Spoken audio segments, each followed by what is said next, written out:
Bismillahirrahmanirrahim. Assalamu alaikum dear students. Today we are going to study an important topic of chapter number 18 and the topic is transistor as an amplifier.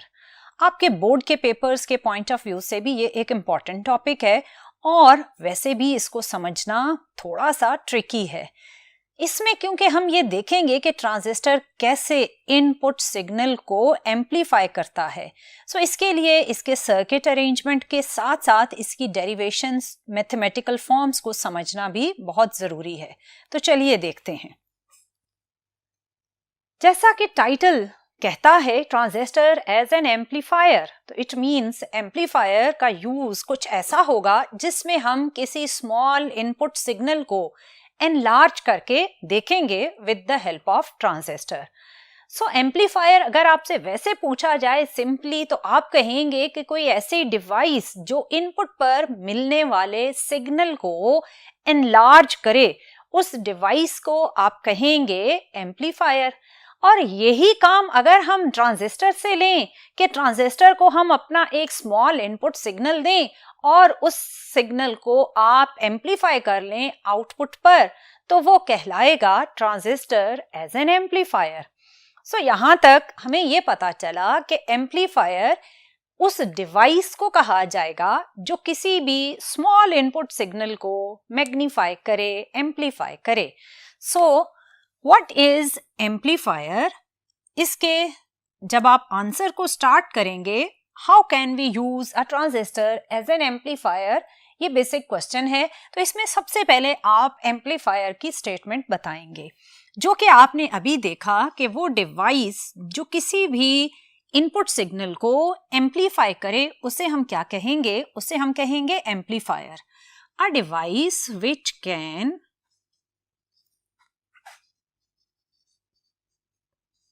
amplify input signal is called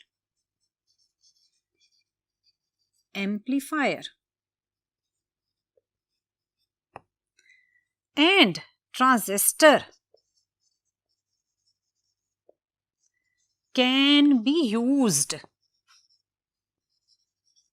as an amplifier.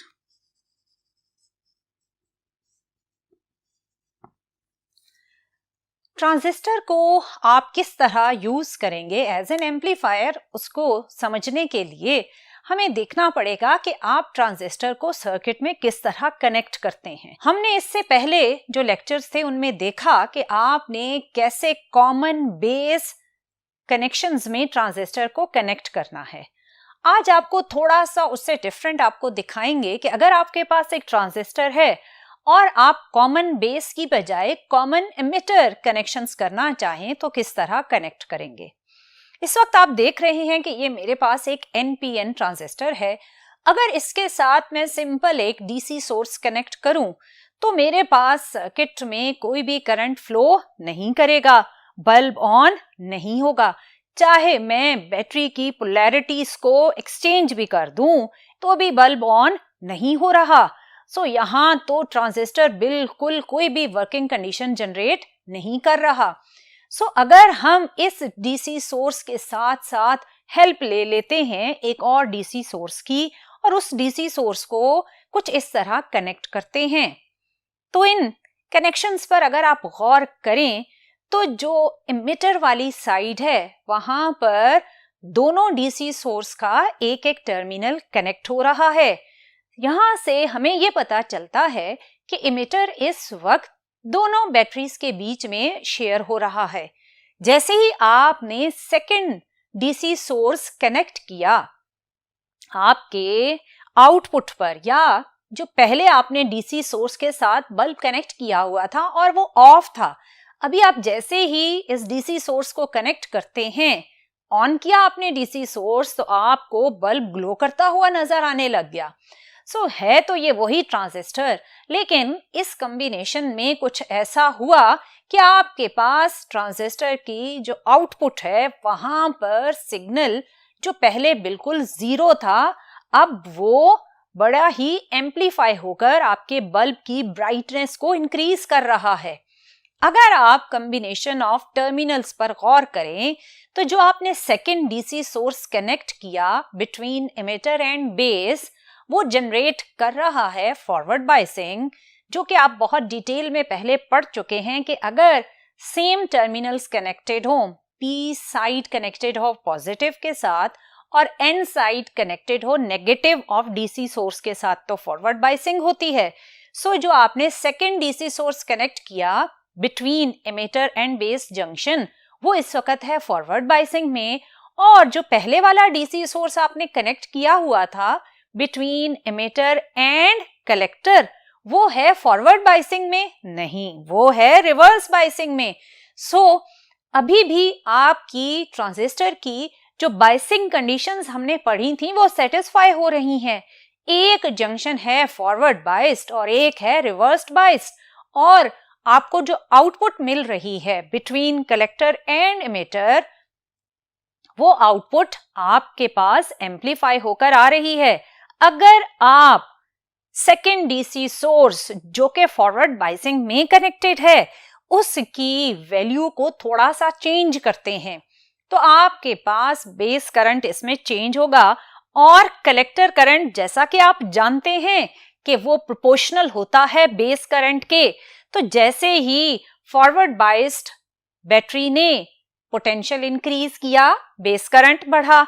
सो आपके पास base current बनने से collector current बढ़ा और आपके पास जो bulb connected है उसकी ब्राइटनेस इंक्रीज होती हुई आपको नजर आई।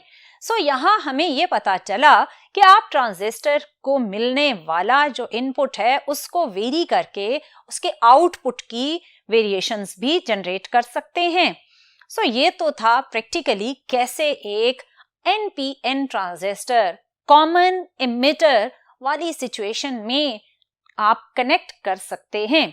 इसी को अगर हम आपकी बुक के रेफरेंस से देखें तो बुक में सर्किट अरेंजमेंट कुछ इस तरह बनाई गई है। ये वही जो अभी आपने देखा एनपीएन ट्रांजिस्टर, ये वही एनपीएन ट्रांजिस्टर ही है, और ये एमिटर है, ये बेस है और ये कलेक्टर है। आपने अभी देखा था कि कैसे आपने एमिटर बेस जंक्शन की फॉरवर्ड बायसिंग की with the help of battery VBB, और आपने अपने इनपुट जहां आप बेस करंट दे रहे हैं वहां जो रेजिस्टेंस कनेक्ट किया, दैट रेजिस्टेंस इज RB। सो आपका ये वाला पोर्शन इस वक्त फॉरवर्ड बायसिंग में है, और इस फॉरवर्ड बायसिंग में जो आपका बेस एमिटर जंक्शन का बैरियर का जो रेजिस्टेंस है उसको आपने RIE से इंडिकेट किया। जैसे ही यहां आपने फॉरवर्ड बायसिंग की तो इससे एक बेस करंट इंजेक्ट होगा बेस के अंदर, और वो बेस करंट जनरेट करेगा कलेक्टर करंट को, जो कि आपके पास आउटपुट में मूव करता है ओरिजिनली कुछ इस तरह। लेकिन क्योंकि हमारी बुक्स में डियर स्टूडेंट्स कन्वेंशनल करंट का डायरेक्शन बनाया गया होता है, सो अगर आप अपनी बुक को देखेंगे तो वो ओरिजिनल करंट के ऑपोजिट कन्वेंशनल करंट के अकॉर्डिंग आपको डायरेक्शन दिखाएगा। सो ये डायरेक्शन है कन्वेंशनल करंट के अकॉर्डिंग, और ये है कलेक्टर और ये है एमिटर जंक्शन। इस कलेक्टर और एमिटर जंक्शन के बीच में आपने कनेक्ट किया डीसी सोर्स, जिसको आप इंडिकेट करते हैं VCC से, और आपको पहले भी बताया जा चुका है कि VCC जो रिवर्स बायसिंग में पोटेंशियल यूज होता है वो फॉरवर्ड बायसिंग में यूज होने वाले पोटेंशियल से ग्रेटर होता है। सो यहां पर भी वही बायसिंग कंडीशंस ही हमने सेटिस्फाई की, और आपने इसको कनेक्ट किया with the help of resistance RC। तो हमने नाम दिया था कि ये एक कॉमन एमिटर बायसिंग है। सो अगर आप देखें तो ये एमिटर जंक्शन फॉरवर्ड बायसिंग में भी यूज हो रहा है, यानी जब आपने बेस एमिटर यूज किया तो आपके पास फॉरवर्ड बायसिंग हुई और आपका एमिटर जंक्शन उसमें यूज हुआ। जब आपने रिवर्स बायसिंग की, N को पॉजिटिव के साथ, कनेक्ट किया तो रिवर्स बायसिंग के प्रोसेस में जो आपने कलेक्टर एमिटर जंक्शन यूज किया तो अगेन कौन सा जंक्शन बीच में आ रहा है, एमिटर आ रहा है। सो इसमें आपका एक कॉमन जो जंक्शन यूज हो रहा है वो है एमिटर। सो इसे कॉमन एमिटर जंक्शन या common emitter combination of transistor भी बोला जाएगा। सो जैसे ही आपने फॉरवर्ड बायसिंग की, आपके पास एक बेस करंट इंजेक्ट हुआ और उस बेस करंट ने जनरेट किया एक कलेक्टर करंट। सो पहले हम देख लेते हैं कि इसमें कलेक्टर करंट और बेस करंट की इक्वेशंस क्या हैं। जैसा कि आपने देखा कि पहले आपने एम्पलीफायर की स्टेटमेंट बताई, फिर आपने एक्सप्लेनेशन देनी है जिसमें आप इसी सर्किट अरेंजमेंट और कॉमन एमिटर को थोड़ा बहुत एक्सप्लेन करेंगे। वो एक्सप्लेन करने के बाद आपको इसी तरह बहुत ही केयरफुली अपनी डायग्राम ड्रॉ करनी पड़ेगी और डायग्राम ड्रॉ करने के बाद आप चलेंगे डेरिवेशन की तरफ, जिसमें अभी हमने जो स्टार्टिंग में बेस करंट और कलेक्टर करंट की बात की, तो हम पहले इनकी इक्वेशंस को डिस्कस करेंगे कि कैसे आपने बेस करंट और कलेक्टर करंट की इक्वेशंस को लिखना है। सो पहले हम लिख लेते हैं कि बेस करंट क्या होगी।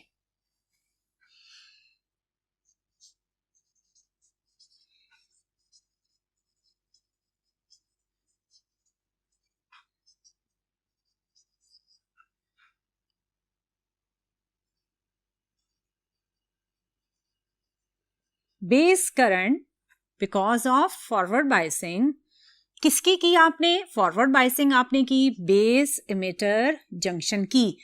Due to forward biasing of base emitter junction, a current IB is injected into base of transistor। और आपने अगर इसकी इक्वेशन डिराइव करनी है तो बेस करंट की इक्वेशन आप ओहम्स लॉ की हेल्प से ही डिराइव करेंगे। ओहम्स लॉ आपने पढ़ा V is equal to IR। अभी आपके पास बेस एमिटर जंक्शन है, सो बेस एमिटर जंक्शन में आप क्या इंजेक्ट कर रहे हैं? IB। और आपके पास बेस एमिटर जंक्शन का जो डायग्राम में रेजिस्टेंस दिया गया है वो है RIE। सो आपके पास बेस करंट की इक्वेशन बनी। सो this is the first equation for the base current. और इसी बेस करंट ने क्या जनरेट करना है स्टूडेंट्स? आप जानते हैं कि कलेक्टर करंट इसी बेस करंट पे डिपेंडेंट है और आप करंट गेन की इक्वेशन से पढ़ चुके हैं कि collector current is beta times base current.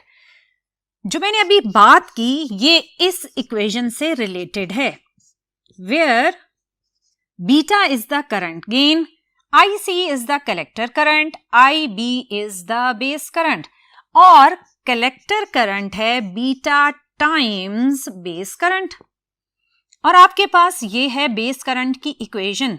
सो ये वाली बेस करंट की वैल्यू जब आप यहां पर यूज करेंगे तो आपके पास कलेक्टर करंट कुछ इस तरह से चेंज हो जाएगा।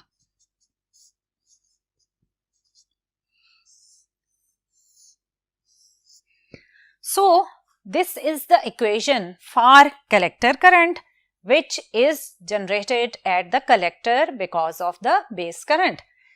अब यहां पर जो कलेक्टर करंट है ये आपके पास आउटपुट की तरफ जाएगी और आपका आउटपुट कनेक्टेड है बिटवीन कलेक्टर एंड एमिटर। और आपका कलेक्टर एमिटर जंक्शन क्या जनरेट कर रहा है? आउटपुट जनरेट कर रहा है।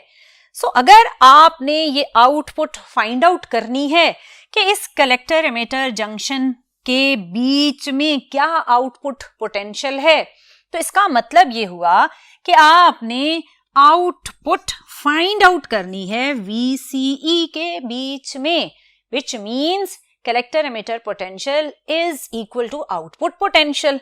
सो अगर आपने ये VCE फाइंड आउट करना है तो आपका ये जो लूप है, इस लूप में जैसे आप आउटपुट लूप भी कहते हैं या रिवर्स्ड बायस लूप भी कह सकते हैं, इस लूप में आप यूज करेंगे किरचॉफ वोल्टेज लॉ। जब आप किरचॉफ वोल्टेज लॉ यूज करेंगे तो उसके अकॉर्डिंग ये आपके पास है रिवर्स्ड बायस पोटेंशियल सोर्स।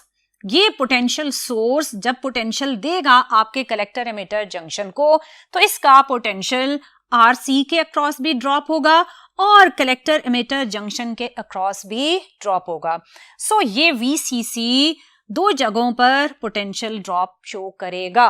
सो इसके अकॉर्डिंग जब हम किरचॉफ वोल्टेज लॉ को यूज करते हुए इक्वेशन लिखेंगे तो आउटपुट लूप की इक्वेशन कुछ इस तरह होगी।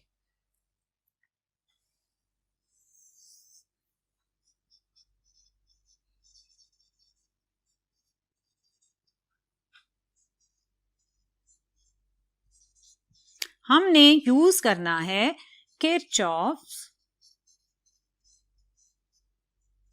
Voltage law. और जैसा कि मैंने अभी आपको बताया कि आपका जो डीसी सोर्स रिवर्स बायसिंग में कनेक्टेड है वो रेजिस्टेंस आरसी के अक्रॉस पोटेंशियल ड्रॉप करेगा और फिर दूसरा उसका पोटेंशियल ड्रॉप होगा अक्रॉस वीसीई। इसका मतलब कि ये पोटेंशियल दो हिस्सों में डिस्ट्रीब्यूट हो रहा है। सो अगर हम इस इक्वेशन को सॉल्व करें तो हमारे पास कुछ इस तरह की इक्वेशन बनेगी। मैंने VCE को सेपरेट क्यों किया? क्योंकि मैंने अभी आपको बताया कि VCE will give you the output voltage और आप इक्वेशन बनाने लगे हैं आउटपुट वोल्टेज की। So VCE can be replaced by Vout and VCC as it is आपने लिखा। VC according to Ohm's law IC RC के इक्वल हो जाएगा। V is equal to IR. So VC is equal to IC RC. आपके पास IC की value आपने already calculate की है, इसको हम इक्वेशन 1 कह देते हैं और इक्वेशन 1 से IC की वैल्यू हम पुट करते हैं इक्वेशन नंबर 2 के अंदर। सो आप IC को रिप्लेस कर देंगे इस IC की वैल्यू से, तो ये कुछ इस तरह ट्रांसफॉर्म हो जाएगा। सो ये आपकी पहली आउटपुट की इक्वेशन है जहां आपने फॉरवर्ड बायसिंग और रिवर्स बायसिंग के अकॉर्डिंग कलेक्टर एमिटर जंक्शन के अक्रॉस आउटपुट को कैलकुलेट किया। अब हमारा मकसद है कि हम ट्रांजिस्टर को यूज करें और कोई इसको इनपुट सिग्नल दें और इसके इन फॉरवर्ड और रिवर्स बायसिंग के कॉम्बिनेशन से हम उस इनपुट सिग्नल को एम्पलीफाई कर लें। तो देखते हैं कि हमने उसे कौन सा इनपुट सिग्नल दिया और उसे कहां कनेक्ट करना है और कैसे आपके सर्किट में वो इनपुट सिग्नल चेंजेस जनरेट करेगा। आपने देखा कि हमने जो बेस एमिटर जंक्शन है उसको इन दो टर्मिनल्स के बीच में एक AC इनपुट दिया। ये इनपुट जब आपने बेस एमिटर जंक्शन के बीच में कनेक्ट किया तो अब हमारा पर्पस ये है कि हम इस इनपुट AC सिग्नल को जब आउटपुट पर लेकर जाएं तो ये आउटपुट हमें अच्छी खासी एम्पलीफाई होकर मिले, यानी इसका एम्पलीट्यूड इंक्रीज हो जाए। सो इस एम्पलीफिकेशन के अकॉर्डिंग जब आपने इनपुट सिग्नल दिया तो इस इनपुट सिग्नल में ऑब्वियसली जैसे ही आपने पोटेंशियल कनेक्ट किया तो आपकी बेस करंट की वैल्यू भी चेंज हो जाएगी, क्योंकि अब आपने एक और पोटेंशियल सोर्स कनेक्ट किया है। सो जैसे ही बेस करंट चेंज होगी आपका कलेक्टर करंट चेंज हो जाएगा और आपने इसे कनेक्ट किया है बेस और एमिटर के बीच में। सो आपका बेस एमिटर जंक्शन का जो पोटेंशियल है उसमें भी चेंज आएगा। सो इन सारे चेंजेस की वजह से क्या आप ये कह सकते हैं कि कलेक्टर एमिटर के अक्रॉस जो आप आउटपुट ले रहे थे उसमें कोई भी चेंज नहीं आएगा? सो ऐसा तो मुमकिन ही नहीं। आप जब इनपुट को चेंज करेंगे बेस एमिटर जंक्शन के अक्रॉस पोटेंशियल चेंज होगा, base current, collector current change होगा और इन सारे चेंजेस की वजह से आपका कलेक्टर एमिटर के अक्रॉस आने वाला आउटपुट भी चेंज हो जाएगा। सो जो चेंजेस हमारे इस इनपुट के अटैच करने से आई, पहले हम लिख लेते हैं कि IB, VBE, IC और VCE में चेंज किस तरह आया, उसे हम मैथमेटिकली लिखकर देखते हैं। जो चेंजेस इनपुट सिग्नल के कनेक्ट करने से आई वो 4 वेरिएबल्स में हैं। आपके पास बेस करंट चेंज हो जाएगा from IB to IB plus delta IB में। ये वो चेंज करंट होगा जो IB में आकर ऐड हो जाएगा बिकॉज ऑफ द इनपुट जो आपने पोटेंशियल कनेक्ट किया। और कलेक्टर करंट, क्योंकि बेस करंट टोटली चेंज हो गया तो आपका कलेक्टर करंट भी उसी के अकॉर्डिंग चेंज हो जाएगा। मैंने आपको अभी बताया कि बेस एमिटर जंक्शन का पोटेंशियल भी चेंज हो जाएगा। इसमें भी आपके पास चेंज आएगा। किसके अकॉर्डिंग? जो आपने इनपुट सिग्नल अटैच किया उसके अकॉर्डिंग। और सिमिलरली कलेक्टर एमिटर जंक्शन पर भी आपको चेंज मिलेगा। कलेक्टर एमिटर जंक्शन हमने उसको कहा था कि वो आउटपुट है, आउटपुट में भी चेंज आ जाएगा। और इसका चेंज ऑब्वियसली अगेन इसी पर डिपेंडेंट होगा कि कितना आपने कलेक्टर करंट, इनपुट AC जो आपने कनेक्ट किया वो कितना है, कलेक्टर करंट कैसे चेंज हो रहा है और बेस करंट कैसे चेंज हो रहा है। इन चेंजेस के अकॉर्डिंग अगर मैं अब आउटपुट यानी VCE के अक्रॉस जो टोटल अब आउटपुट आएगा उसे लिखें तो कुछ इस तरह से लिखा जाएगा।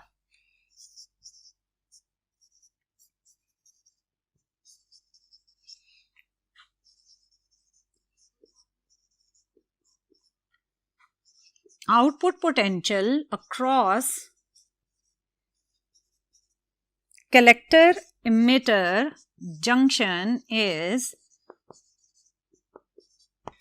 अगर अब आपने आउटपुट पोटेंशियल कैलकुलेट करना है तो उसके लिए इन चेंज वेरिएबल के साथ हमारी इक्वेशन कुछ इस तरह से होगी, क्योंकि हमारा आउटपुट चेंज हो गया V out plus delta V out में। और आपने जो प्रीवियस इक्वेशन नंबर 3 डिराइव की थी वो कुछ इस तरह से थी। ये हमारी आउटपुट थी जब आपने इनपुट कनेक्ट नहीं किया था, इनपुट पर कोई पोटेंशियल जब कनेक्टेड नहीं था, तो VCC माइनस दिस टर्म, इसको अब आपने ट्रांसफॉर्म करना है V not plus delta V not के अकॉर्डिंग। तो इसमें V नॉट चेंज हो जाएगा V not plus delta V not में, और इसमें ये वाला जो पोटेंशियल था बेस एमिटर जंक्शन के अक्रॉस, आपने देखा कि ये वैल्यू बेस एमिटर के अक्रॉस पोटेंशियल की वैल्यू इस तरह चेंज हो गई। यहां पर हम बेस एमिटर की जगह VBE प्लस डेल्टा VN से रिप्लेस करेंगे for the new output voltage. V naught plus delta V naught will be equal to VCC minus beta VBE। अब आपने VBE सिंपली नहीं लिखना, प्लस डेल्टा VIN भी उसमें आपने ऐड कर दिया, और इसके डिनोमिनेटर में वही RIE एंड RC। ये आपके पास न्यू आउटपुट पोटेंशियल है। अब आप इस इक्वेशन नंबर 4 से सब्ट्रैक्ट करेंगे इक्वेशन नंबर 3 को, तो आप अपने रिक्वायर्ड रिजल्ट के करीब पहुंच जाएंगे। Subtracting equation 4 from 3, आपने पहले इक्वेशन 4 की लेफ्ट हैंड साइड लिखी और फिर आपने इक्वेशन 3 की लेफ्ट हैंड साइड लिखी। अब आपने right hand side equation number 4 की पहले लिखनी है और इसको लिखने के बाद आपने इक्वेशन 3 की राइट हैंड साइड लिखी। याद रखिएगा क्योंकि आप सब्ट्रैक्ट कर रहे हैं, सो सब्ट्रैक्शन की वजह से यहाँ पर जो मौजूद नेगेटिव साइन है वो चेंज हो जाएगा पॉजिटिव में।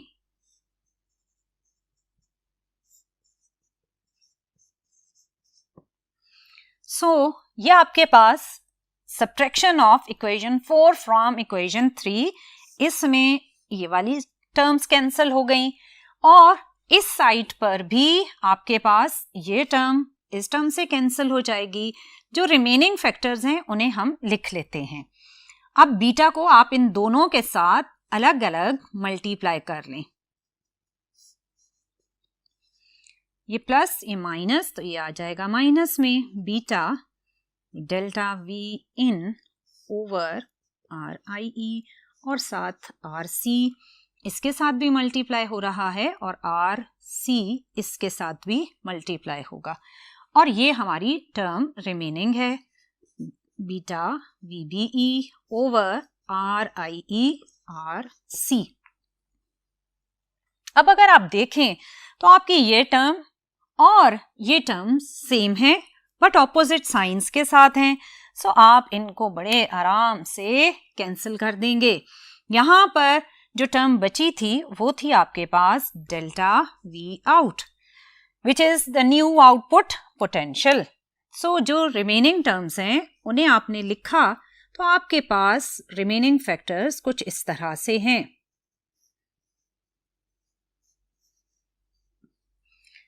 आपके पास ये है आउटपुट और राइट हैंड साइड पे आपको डेल्टा वी इन भी नजर आ रहा है। सो यहां से आप इक्वेशन बना सकते हैं वोल्टेज गेन ऑफ ट्रांजिस्टर की, क्योंकि हमें पता है अगर आप आउटपुट को इनपुट से डिवाइड करें तो ये रेशियो आपको ट्रांजिस्टर की गेन बताएगी। So gain as an amplifier calculate करने के लिए यहां से हम इस डेल्टा वी इन को जो यहां मल्टीप्लाई हो रहा है लेफ्ट हैंड साइड पर जब शिफ्ट करेंगे तो वो डिवाइड हो जाएगा और ये इक्वेशन कुछ इस तरह से चेंज हो जाएगी।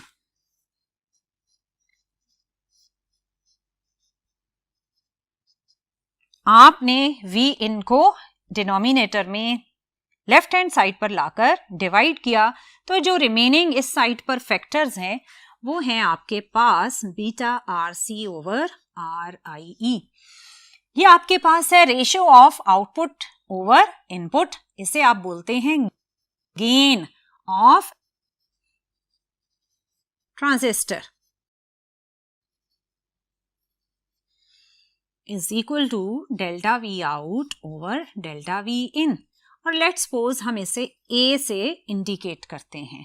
तो आपके पास जो gain of transistor which is ratio of output to input which is indicated by A, इसकी इक्वेशन बनी minus beta R C over R I E. So this is the required equation for transistor. So ये equation आपको दे रही है gain of the amplifier और आपने देखा कि इस एम्पलीफायर का जो गेन का फार्मूला है वो है beta R C over R I E. अगर आप इन वैल्यूज को पुट करके इसे कैलकुलेट करें तो इसकी गेन की जो वैल्यूज हैं वो हंड्रेड्स में आएंगी। सो इसका मतलब ये हुआ कि आप ट्रांजिस्टर को यूज करके 100 टाइम्स इनपुट सिग्नल को एम्पलीफाई कर सकते हैं और ये ट्रांजिस्टर का एक बहुत ही इंपॉर्टेंट यूज है और इसे आप कई जगहों पर इंटीग्रेटेड सर्किट्स में यूज करते हैं। अब आपके दिमाग में आ रहा होगा कि इसके साथ नेगेटिव साइन क्या इंडिकेट करता है। ये नेगेटिव साइन आउटपुट सिग्नल के फेज को एक्सप्लेन करता है।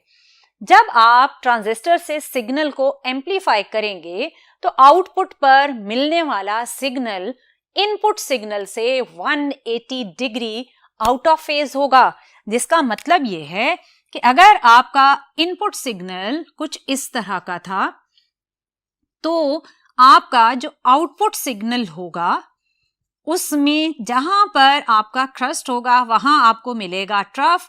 क्योंकि ये एम्पलीफाई हो रहा है सो आपका क्रस्ट एम्पलीफाई होकर ट्रफ में कन्वर्ट हो जाएगा और ट्रफ एम्पलीफाई होकर क्रस्ट में चेंज हो जाएगा। सो जब ये क्रस्ट और ट्रफ इंटरचेंज होते हैं तो हम इसे 180 डिग्री का फेज कहते हैं। सो ये नेगेटिव साइन 180 डिग्री फेज को डिस्क्राइब करता है कि आपका आउटपुट पोटेंशियल इनपुट पोटेंशियल के comparatively 180 degree out of phase है। और ये इक्वेशन आपको ये भी बताती है कि आउटपुट पोटेंशियल इनपुट पोटेंशियल के कंपैरेटिवली 100 टाइम्स एम्पलीफाई हो चुका है। सो डियर स्टूडेंट्स, ये आपने देखा कि कैसे आप ट्रांजिस्टर के कॉमन एमिटर कॉन्फ़िगरेशन को एज एन एम्पलीफायर सर्किट में यूज कर सकते हैं और ट्रांजिस्टर किस तरह एक छोटे से इनपुट सिग्नल को एक बहुत ही बड़े सिग्नल में चेंज करता है। So dear student, this is all about the transistor. मजीद जानेंगे ट्रांजिस्टर्स को आने वाले लेक्चर्स में। Till then